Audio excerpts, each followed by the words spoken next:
Қазақстандық стартап Кремний өрөнүндөгү Hero Training акселерациялык программанын 3-чү агымынын жыйынтыгы боюнча мыкты команда намын жеңип алды. Атамекендик долбоор 26 өлкөдөн жалпы 70 катышуучудан озуп 1-орунду ээледи. Астана хабынын маалыматы боюнча BMTech аттуу платформасы санариптик билим берүү тармагындагы эң мыкты инновациялык чечим деп табылды. Биринчи тандоо этабында 10 долбоор тандалып алынып, алар жыйынтыктоочу сынга жолдомо алышты. 5 апталык окуу жүрүшүндө жеңүүчүлөр үчүн квалификациялуу технологиялык насаатчылар, венчурдук инвесторлор жана серипчилер ар кандай воркшопторду өткөрдү. Ошентип стартаптар өз өнүмдөрүн өркүндөтүп, чет элдик компаниялар менен кызматташып, Америка рыногунда бир катар ийгиликтүү келишимдерди түзө алышты.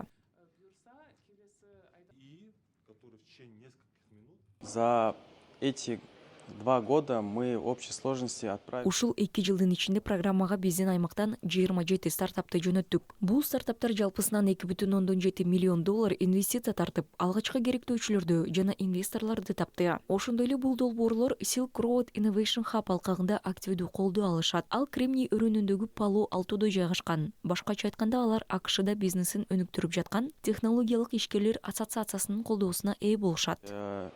Это сообщество технологических предпринимателей, которые развивают свой бизнес в США.